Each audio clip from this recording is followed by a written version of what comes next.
Hello, everyone.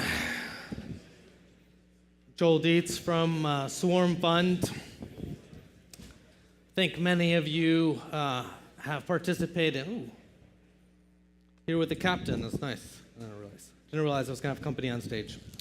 So I think maybe many of you were part of the first wave of cryptocurrency innovation, Bitcoin, digital cash systems, and you participated in that. Maybe you got a good 1,000x return, and that was great for you. Thank you for being part of that. I like to describe that as sort of the groundwork of cryptocurrency. I've done a lot of educational events, organization in the Bay Area and globally, and I think without that layer, so many of these other things would not have been possible.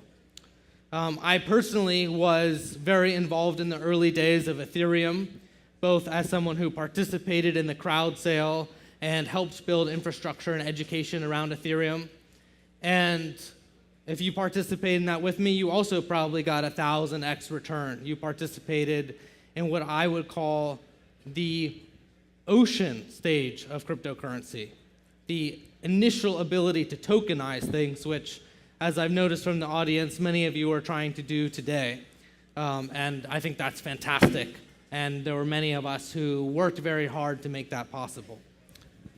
What I think we're about to go into, and I think this is a fitting place to actually be giving this presentation, is the air stage, where we are starting to see real-world assets, whether it's real estate or funds or ownership of various types of assets, commodities, all go into the blockchain context.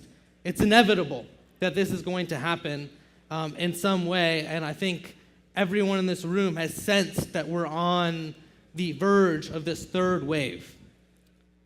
And to get us there, obviously, some of you are familiar with the history of airplanes. You know, there were the Wright brothers. They built their own sort of, attempt at a plane before they finally got it up in the air.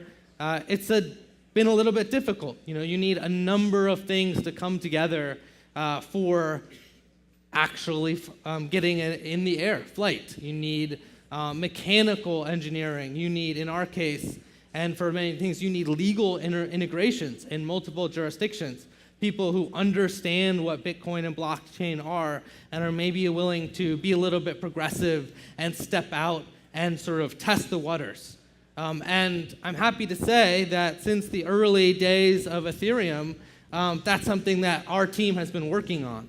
We organized the first legal conference on smart contracts at Harvard University, and we established a working group at Stanford University to figure out how can we bring in all of this old world value and let it live in a blockchain context.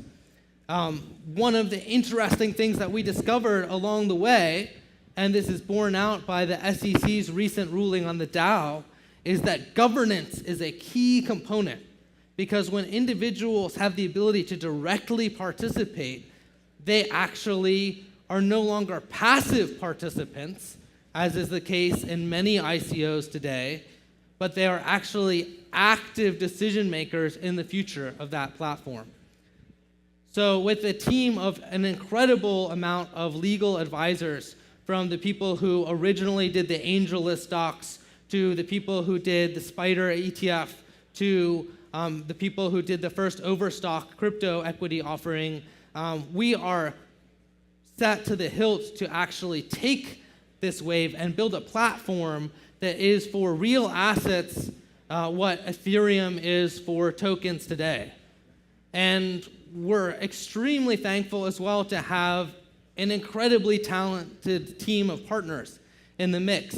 In particular, my partner Philip, who was managing a $10 billion portfolio for Alliance Group and has also built several tech companies himself. My partner Timo, who is involved in the building of Banker Bay, which is now the largest deal origination platform for private equity in the world and does $25 billion a month in deal flow. So we are partnering not just with crypto people, but people who have an understanding of the existing finance industry, and not only that, people who have the experience of building platforms from the ground up to take them so that they can actually capture the value creation that is there in one of these waves. So I think if you compare us with any of the other projects that are looking a little bit in the fund management or hedge fund space, you'll probably find that they have great, and I've seen some of them, they're great projects. They have good teams behind them. They're doing some kind of specific fund, and yet we're building at this platform infrastructural layer that is going to capture and allow this whole third wave to happen with a very high degree of sophistication that is much like the planes that you see above you today. And I think that if you've seen the evolution of what's happened in the past 3 years, you've probably seen the little pieces come together one at a time. Just on the governance side, which is a very exciting one to me, I've organized many meetups just on governance. I was early in sort of Dash, and I work very actively to promote different forms of decentralized governance. There have been a number of iterations over the past couple of years where that's become an increasing emphasis, and that it needs to be embedded at the protocol layer, but when it is embedded, it allows a much wider sense of community participation and evolution in those projects. For our own case, we've been at work for over a year on our liquid democracy protocol. We have a team that's working out of Oxford University that has designed, looked at sort of traditional voting systems, the game theoretical implications of them, and gone into a very savvy design phase. And we've partnered up with some former people from the Ethereum Foundation to make this into a general service layer that not only facilitates our own project, but actually can be something that anyone who wants to embed some degree of governance and potentially protect themselves from the negative impacts of the Howey test or securities regulations can use for their projects. So we're actually, of course, and this has always been part of my vision, if you've seen any things I've done in this in the past, eating our own dog food. Because we wouldn't have it any other way, and we wouldn't sell a service to other people that we weren't willing to use ourselves.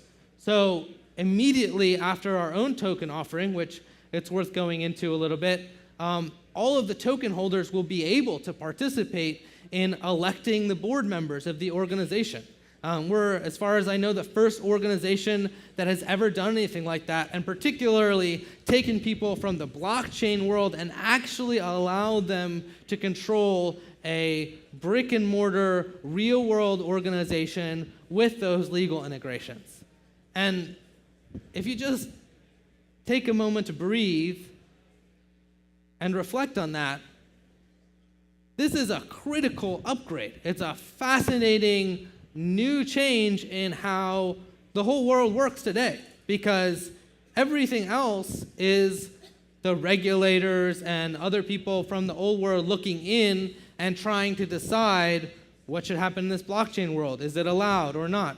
This is the opportunity to shift the whole discourse in the opposite direction, where not only can we decide as people who, and I certainly welcome all of you to participate in this sort of coin offering and be a part of this thing that has gone now beyond just an experiment, but to something that has the possibility of creating a framework that not only allows thousands of real assets and funds and fund managers and all those things to be listed, it actually can form a platform where every financial institution of the future will actually have this governance layer embedded at its very core.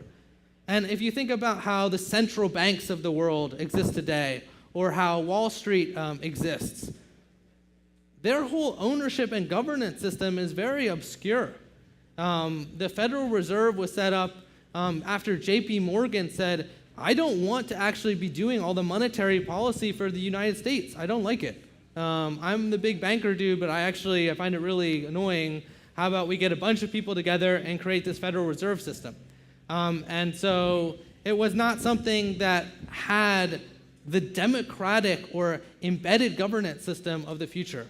And I think if you just let that process and think about that, you'll see that probably you want to be part of the shift.